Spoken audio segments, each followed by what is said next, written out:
Hello students, lesson 1 में एक और इम्पॉर्टेंट टॉपिक है जिसको हमें डिस्कस करना है और वो टॉपिक है स्टोइकियोमेट्रिक कैलकुलेशंस।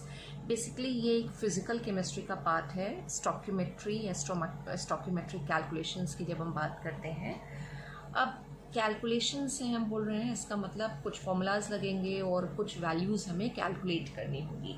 अब ये जो स्टोइकियोमेट्रिक कैलकुलेशंस हैं, ये किस चीज़ में डील करते हैं या क्या कैलकुलेशंस हम इसमें करते हैं? तो जो स्टोइकियोमेट्रिक कैलकुलेशंस हैं, ये बेसिकली डील करते हैं with the calculations of various quantities of reactants and products of a chemical reaction। हम जब भी एक केमिकल रिएक्शन की बात करते हैं तो उसमें हमारे पास कुछ रिएक्टेंट होते हैं, हम उसे R से रिप्रेजेंट कर रहे हैं और वो रिएक्टेंट हमारे प्रोडक्ट में कन्वर्ट हो जाते हैं। तो इन्हीं रिएक्टेंट की क्वांटिटीज़ को, रिएक्टेंट एक हो सकता है, दो या उससे ज़्यादा हो सकते हैं, इन्हीं रिएक्टेंट की क्वांटिटीज़ को और प्रोडक्ट की क्वांटिटीज़ को कैलकुलेट करने में जो हमें हेल्प करते हैं वो है हमारे स्टोइकियोमेट्रिक कैलकुलेशंस।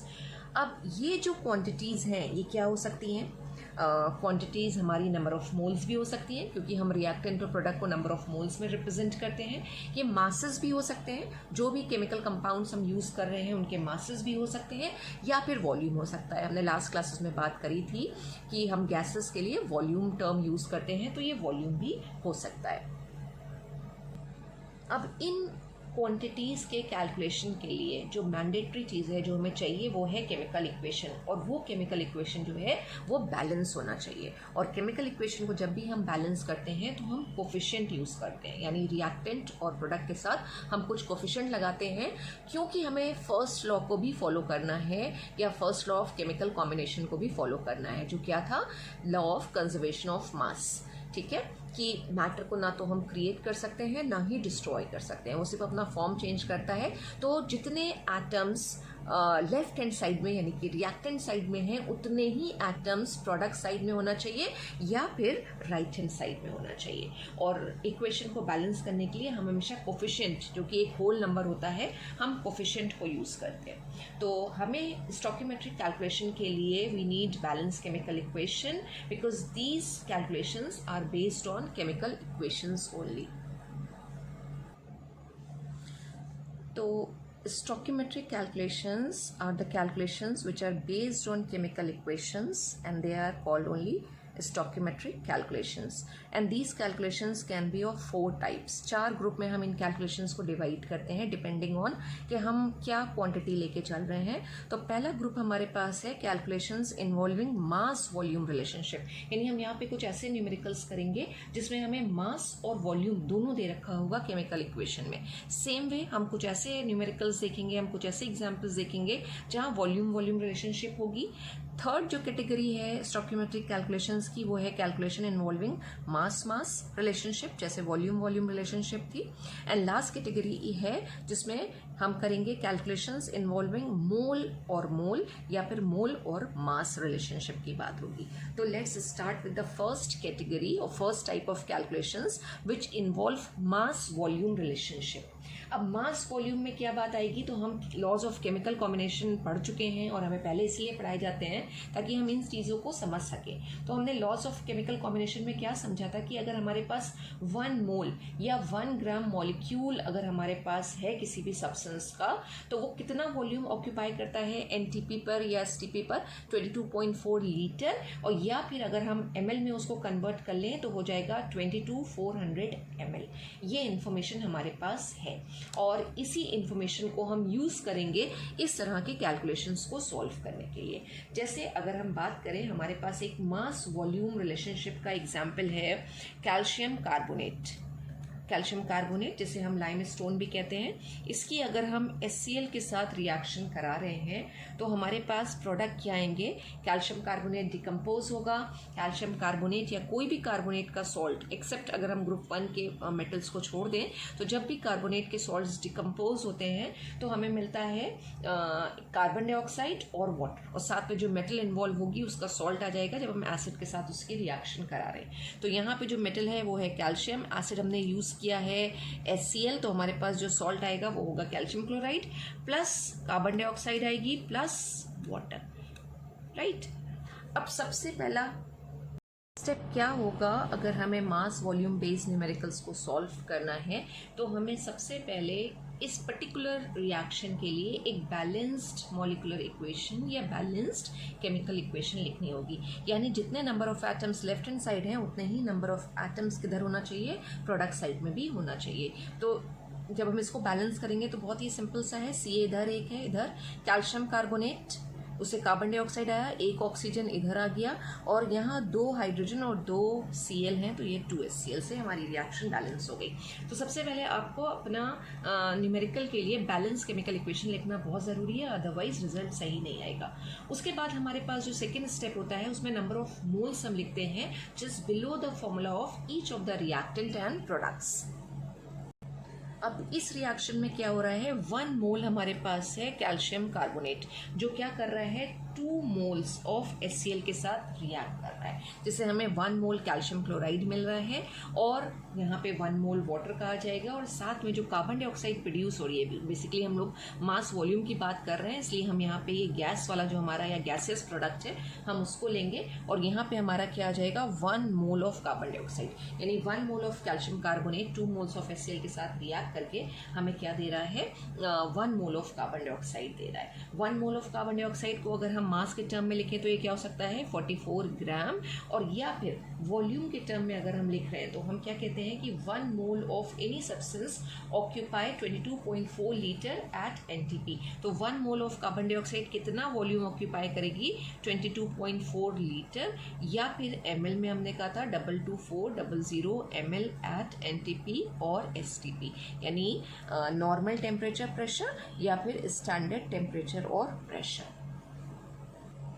कैल्शियम कार्बोनेट का मास अगर हम उसके नीचे लिखें तो कैल्शियम कार्बोनेट का मास आता है 100 ग्राम, कैल्शियम का मास है 40, कार्बन का मास 12 और 3 ऑक्सीजन एटम है जिसमें हर ऑक्सीजन एटम का मास होगा 16, तो हम उसको सम करेंगे तो 100 ग्राम आ जाएगा। तो 100 ग्राम ऑफ कैल्शियम कार्बोनेट अगर डिसोसिएट होता है तो हमें कितनी कार्बन डाइऑक्साइड देता है, 44 ग्राम देता है। बस अब हमारे पास कुछ नहीं है, हमसे जो भी डिजायरेबल, सपोज यहाँ 100 ग्राम से ये मिल रहा है हमको, अगर हमसे पूछा जाए हमारे पास 25 ग्राम कैल्शियम कार्बोनेट है तो कितना कार्बन डाइऑक्साइड मिलेगा या उसका कितना वॉल्यूम मिलेगा, हम यूनिटरी मेथड से या फिर हम ये कहें कि हम सिंपल मैथमेटिकल कैलकुलेशन से अपना जो भी क्वांटिटी को कैलकुलेट करना है हम कैलकुलेट कर लेंगे। अब इसी पे बेस्ड हम एक न्यूमेरिकल सॉल्व करके देखते हैं, लेकिन उससे पहले एक चीज़ और समझ लीजिए कि सपोज अगर आपको प्रॉब्लम में जो गैस का वॉल्यूम है वो NTP या STP पे नहीं दिया हुआ है तो आप क्या करोगे, तो आपको उस वैल्यू को आपको NTP या STP पे कन्वर्ट करना पड़ेगा, और उसको कन्वर्ट करने के लिए यानी वॉल्यूम ऑफ द गैस को किसी भी टेम्परेचर और प्रेशर से अगर हमें कन्वर्ट करना है NTP या STP पर, तो हम उसके लिए आइडियल गैस इक्वेशन को फॉलो करते हैं, और वो आइडियल गैस इक्वेशन हमारी क्या है, PV = nRT, ठीक है।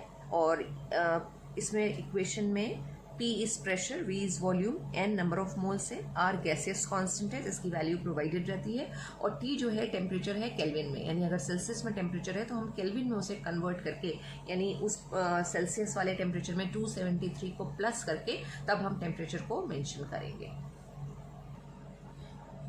बहुत सिंपल सी प्रॉब्लम है, calculate the volume of carbon dioxide eight NTP evolved by strong heating of 20 gram of calcium carbonate, right? I hope you understood।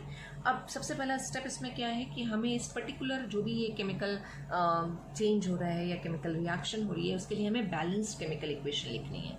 तो strong heating of calcium carbonate यानी कि lime stone हमें देता है calcium oxide, यानी एक calcium oxide मिलेगा हमें, कैल्शियम का सॉल्ट कह लीजिए, प्लस CO2, ठीक है।